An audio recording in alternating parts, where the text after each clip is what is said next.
ముందుగా ఈరోజు జనసేన పార్టీ వీర మహిళలకు అదేవిధంగా ఆంధ్ర రాష్ట్ర మహిళలందరికీ మహిళా దినోత్సవ శుభాకాంక్షలు తెలుపుతున్నాం. జనసేన పార్టీ నుంచి మార్చి 14వ తారీఖు జనసేన పార్టీ ఆవిర్భావ దినోత్సవ సందర్భంగా చిలో పిఠాపురం పోస్టర్ని ఈరోజు ఒంగోలులోని జనసేన పార్టీ ఆధ్వర్యంలో ఈ మధ్య జనసేన పార్టీలో చేరిన 20 మంది కార్పొరేటర్లతోటి జనసేన పార్టీ నాయకులతోటి కార్యకర్తలతోటి పోస్టర్ ఆవిష్కరణ జరిగింది.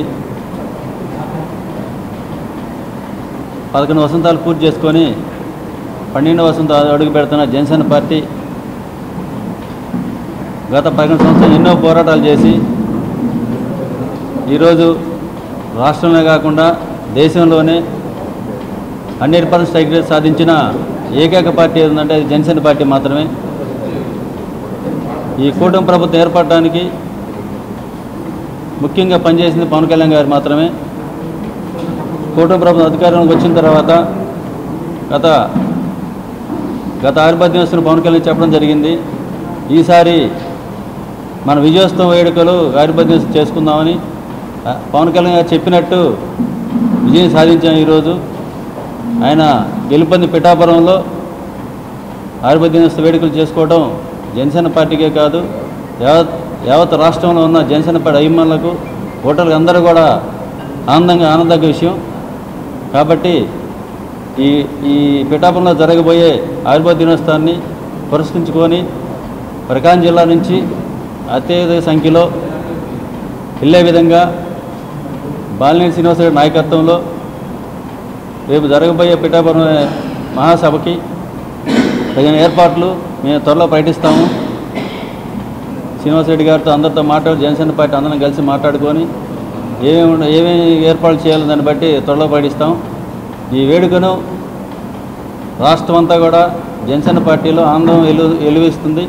కాబట్టి ప్రతి ఒక్కరూ కూడా ఈ పిఠాపురం సభను విజయవంతం చేయాలని కోరుకుంటూ ఇక్కడికి వచ్చిన ప్రతి ఒక్కరికి నా ధన్యవాదాలు తెలుపుతుంటూ సెలవు తీసుకున్నా. జై జనసేన, జై హింద్. అండి, ఈరోజు ప్రకాశం జిల్లా కేంద్రమైనటువంటి ఒంగోలులో రాబోయే మార్చి 14న జనసేన పార్టీ ఆవిర్భావ దినోత్సవం 12వ సంవత్సరం ఘనంగా జరుపుకోబోతున్నాం. 11 ఏళ్లుగా పార్టీని నిలబెట్టుకోవడానికి ఎదురవుతున్నటువంటి ప్రతికూల పరిస్థితుల్లో కార్యకర్తలకు నాయకులకు భరోసా అందించుకోవడానికి పోరాట ఉత్సవంగా జరుపుకున్నటువంటి ఈ వేడుక ఈ సంవత్సరం ప్రత్యేకించి విజయోత్సవ వేడుక నామకరణం చేసుకొని మరి జరుపుకుంటున్నాము.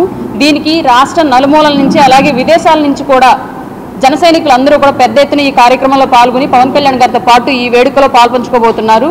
మన ప్రకాశం జిల్లా నుంచి వివిధ కమిటీల్లో వివిధ మంది ఏర్పాటు చేయబడ్డారు.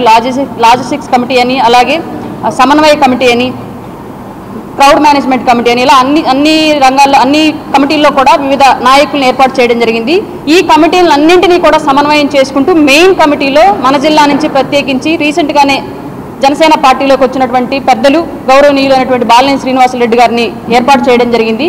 ఆయన యొక్క ఆధ్వర్యంలో ప్రకాశం జిల్లా నుంచి పెద్ద ఎత్తున జనసేన శ్రేణులు తరలి విజయోత్సవ వేడుకకు రావాలని చెప్పేసి మీకు ఎలాంటి సహాయ సహకారాలు కావాల్సి వచ్చినప్పటికీ కూడా మేము ఎప్పుడూ కూడా అందుబాటులో సిద్ధంగా ఉంటామని చెప్పేసి ఈ వేదిక సాక్షిగా మీడియా మిత్రులకు అలాగే జన సైనికులకు వీర మహిళలకు తెలియజేసుకుంటూ ఉన్నాము. రాబోయే రోజుల్లో మన విజయాన్ని ఇంకా ఘనంగా జరుపుకోవాలని చెప్పేసి మనస్ఫూర్తిగా కోరుకుంటూ ఇప్పటివరకు ఈ 11 ఏళ్ల ప్రయాణంలో ఎంతోమంది మనతో కొనసాగిన వాళ్ళు ఉన్నారు. మధ్యలో ఎదురైనటువంటి ఒడిదుడుకుల కోసం తట్టుకోలేక పక్కకు తప్పుకున్న వాళ్ళు ఉన్నారు. అలాగే మనం ఈ విజయం సాధించిన తర్వాత రాబోయే విజయాల కోసం మనల్ని నమ్మి కలిసి నడవడానికి వచ్చిన వాళ్ళు కూడా ఉన్నారు. అందరికీ కూడా సహృదయంతో ఆహ్వానం అందిస్తున్నాం ఈ వేదికకు రావాలని చెప్పేసి మనస్ఫూర్తిగా. ఇది ఈసారి పవన్ కళ్యాణ్ గారు రాష్ట్ర రాజకీయాలనే కాదు దేశ రాజకీయాల్లో కూడా ఏ విధంగా ప్రభావితం చేయబోతున్నారనేది పూర్తిగా ఆయన మనసులో ఉన్నటువంటి రాజకీయ భావజాలాన్ని, సమాజం పట్ల ఆయనకున్నటువంటి అవగాహనని పంచుకునేటువంటి వేదికగా ఈ విజయోత్సవ వేడుక ఉండబోతుంది. కాబట్టి ప్రతి ఒక్కళ్ళు కూడా ఆయన యొక్క భావజాలంతో కలిసి ఆయనతో పాటు నడవడానికి సిద్ధంగా ఈ వేదిక హాజరవ్వాలని చెప్పేసి మనస్ఫూర్తిగా మీ అందరికీ ఆహ్వానం అందిస్తున్నాం.